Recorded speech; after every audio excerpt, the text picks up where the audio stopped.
Alex Hormozi grew his social following completely from scratch in a notoriously difficult niche, business, and over the last few years has grown to millions of followers across his different platforms and bringing in over 2 billion impressions. And he's been able to do that while scaling his first business, Gym Launch, and selling it for over multiple 8 figures. And now has over 20 businesses in his portfolio at acquisition.com that do over $200 million a year. So if he was able to invest that much into creating content while being that busy, you probably should too. So in this video, we're going to hear some brutally honest content creation advice from Alex, so you can take strategies and tactics from Hormozi himself so you can grow your social media following. So let's start with the first one, edutainment to education. So I see content in 3 buckets. On one extreme, you've got entertainment, which is the entire point of entertainment, just to define the term, is to get people to watch. So what Alex is saying here is 100% right. There's a massive difference between entertainment content and education content. Unless you're Mr. Beast, entertainment content is not going to get people to purchase things from you and truly trust you as a creator, because anyone can make entertainment content. Your mom, your brother, your grandma can go on TikTok and get 1 million views tomorrow by doing something crazy or something that shocks and awe, but they're not going to be able to build an actual business off of that. So then at the end of the day, those views are truly just vanity metrics and not doing anything for them. That's something I've found for myself as a creator with over 300,000 followers. Yes, I can go viral and get millions of views if I want to be funny or do really trending topics, but that's not always going to be the best for my business at the end of the day. On the other side, you have education, where the point of education is to get someone to change what they do, right? If you try and teach someone how to answer a phone, and then in the same situation, the phone rings and they don't do something, and then after they watch you do something, they then change what they do when the phone rings the second time, they have learned. So the point is to change their behavior. If the video or the content does that, then you've succeeded at educating them. The point Alex was making here is that education content will actually change this person's behaviors, and they'll start to associate those behaviors with you, the creator. So if you can teach them to make a logo or write better scripts or be better at copywriting, they're now going to associate that with you, and they're going to continue to come back to you for that information. So when you actually release something paid, they're going to jump at it. So if you're a business owner, you should be making a ton of content about your systems, processes, and different things that you're doing to give value to the viewer. Give away that value for free and then insert yourself as the bridge so you can do the implementation, give them the systems, and make it easier for them to implement and put those systems into their business. This is something Hormozi talks about all the time. You can give away the value for free and then sell the implementation or the templates or the systems. I have edutainment videos where we try and teach and entertain at the same time, and then we have education videos where we just want to change people's behavior, we just want to teach them something.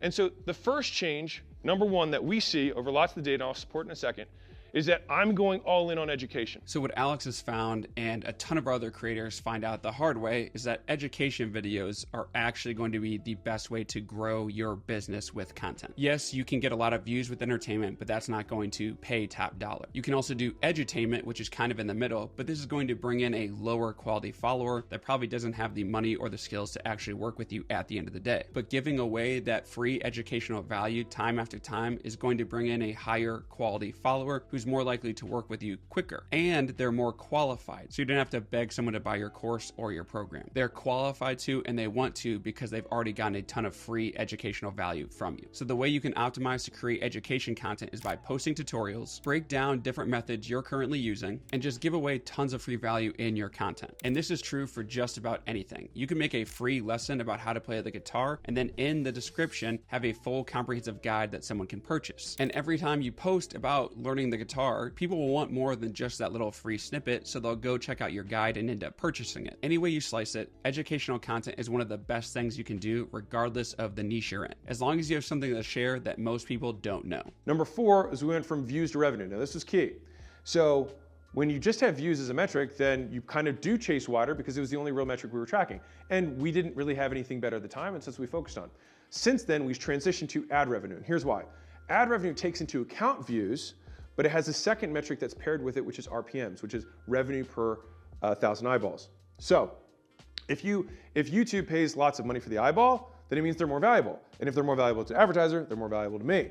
And so My idea here is that I want to make sure that we're showing our videos to the right people, or rather that the right people are watching. Now, once we can control for that and we keep our RPMs, or the amount that advertisers are willing to pay for these eyeballs, high, then we get as many views as we can. And as a total pro tip for business stuff in general, paired KPIs works exceptionally well. So if you're in customer success, you want the speed of resolution, but you also want a quality metric. This ties in with the fact that Alex is doubling down on educational content, because what he's optimizing for in creating educational content is revenue and ad revenue instead of just chasing views. This goes exactly to thinking about your followers or potential subscribers as having a certain level. Level 1 is the people you get from entertainment videos. They don't have a lot of knowledge or skills or money, but these videos will go viral because they attract a larger audience and they cast a wider net. But what Alex is talking about here is actually making videos for people that are level 3, 4, 5, 6 and above. And he's now tracking this using RPM, because if you have a really high RPM, that means you're making really high value content, because advertisers are willing to pay more and more money to be on your videos. Advertisers aren't going to be paying top dollar to be on a meme channel or an entertainment channel because they know people are just there for entertainment. They're not there to buy. But if you're creating educational content and teaching somebody a high value skill like copywriting or content creation, then advertisers are going to be paying more money. So now Alex is moving from tracking views and just getting millions and millions of views to what are the RPMs for these videos. Most creators fall into that trap of getting views because they feel like they can't do it any other way. But I can't suggest enough, as somebody who's been in that trap and has made that change, that you need to be going for higher level followers and making that higher level educational content. Doing this is as easy as just creating content with intention from start to finish that you're going to help someone through the piece of content and teach them something new. Checking the RPMs, like Alex said, because the higher RPM, the higher quality of the audience. And therefore, they're more likely to get off your content and actually go purchase something from you. And then taking it a step further, you can actually put tracking links in your social media profiles and descriptions. So you can know exactly how much revenue is coming from your different streams, whether it's TikTok, YouTube, Facebook. You can track all of that with these links. Now, what Alex is talking about here is putting emphasis on creating long form content. And there's a few reasons for that. Number 5 is we went from emphasizing shorts to emphasizing longs.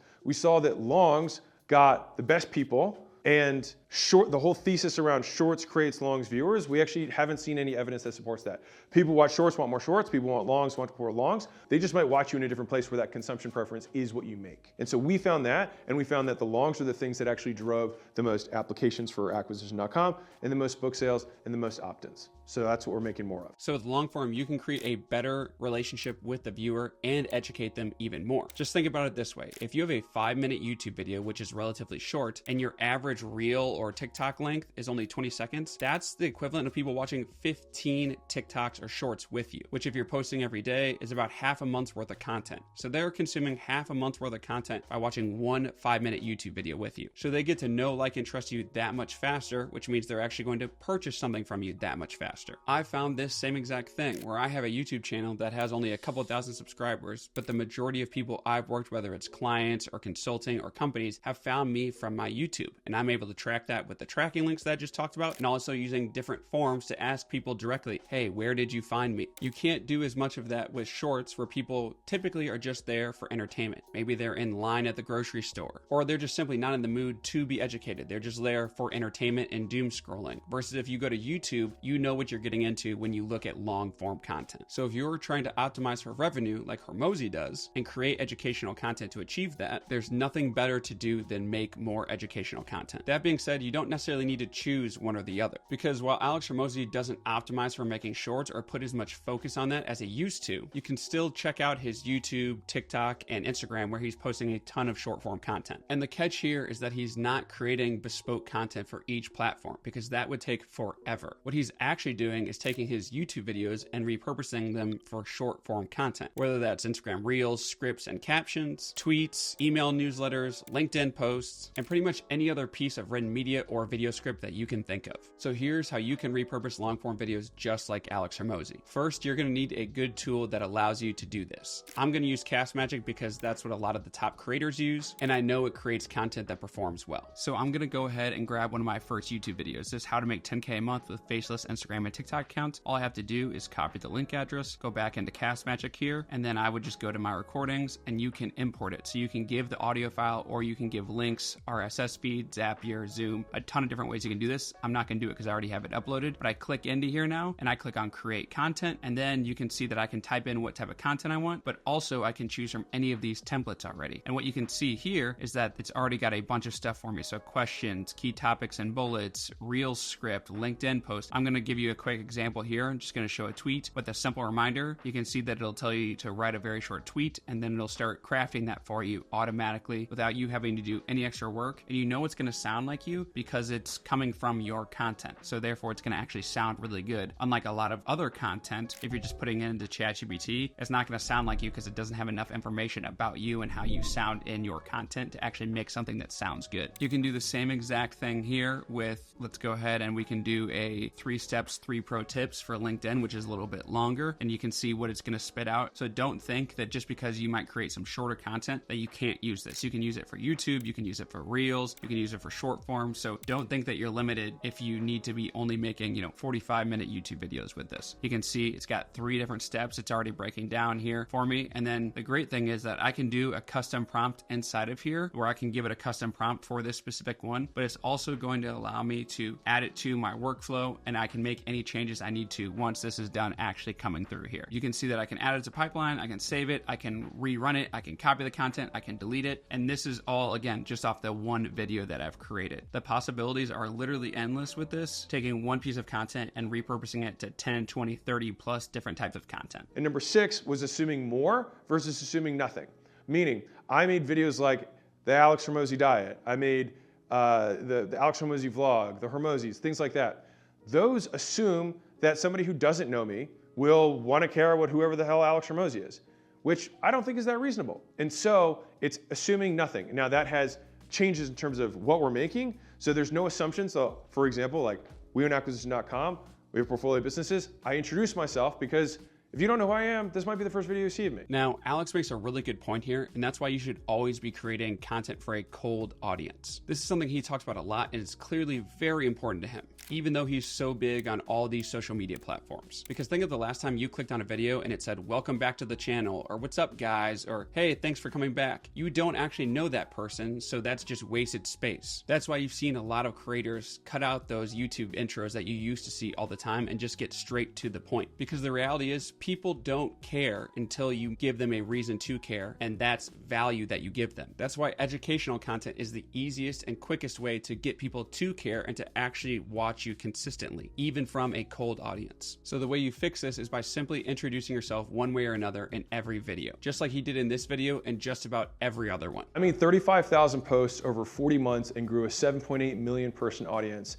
And 3 weeks ago, I made 6 big shifts in my content. Like in this video, he's introducing himself in some regard. In most of his other videos, he introduces himself with the revenue he's generated, businesses he's scaled, or number of companies in his portfolio. This can be an introduction of what you do, your achievements. Just make it not only your name. You want to show that you're credible and you've accomplished things in your niche. And the beauty of doing this is that you're not actually excluding anybody here. By creating videos for a cold audience that hasn't seen you before, you're still creating videos for your current audience and ones who are just finding you for the first time. It's a win-win. You still have to have a way to convert those people into customers. And so the way to do that is just having call to actions. For example, if you're a business doing $3 million or more and you're an internet business, go to acquisition.com and you can fill out the stuff for minority investment. That's what we do. Put that into your content, and then the rest of your time you're just providing value. You don't need to get fancy with it. You don't want to be one of those guys who's just pitching all the time. A lot of people oversell the small amount of demand they have so they can never grow the audience. The more you give, the more you grow. The more you take, the more you shrink. This is actually a massively important thing that Alex is talking about here. And it's a mistake that tons of people make, especially when making educational or business content. Because if your videos are constantly filled with pitches but not giving away free value, you can say goodbye to growth. People don't want to be constantly pitched in the video, especially if they're watching on YouTube. They probably watch an ad before they watch your video, and then if your video is just one long ad, they're never going to watch the entire thing. You're never going to grow that way, so instead you should be giving out as much free value as possible. I've personally found that using a simple CTA, whether it's on YouTube or Instagram, is the best way to do this. And even even on Instagram, you can use ManyChat to automate the process where you will automatically send them a DM link to whatever you're telling them they're going to get. So whether it's a free guide, a YouTube video, or to your paid course, you can send that directly to them. But that has to be on the back end of an extremely educational and valuable video. Otherwise, they're not going to be interested in whatever you're offering at the end of the video. Putting your pitch in the CTA also works well because it's at the end of the video. So therefore, the most dedicated and most invested people are only watching at this point because they've made it to the very end of the video. Versus putting it at the beginning of the video, everybody that's watching is going to see your CTA, but you haven't even given them any value yet. So if you're talking to a cold audience who you've given no value to, why would they go and buy something from you? Therefore, what I do is, again,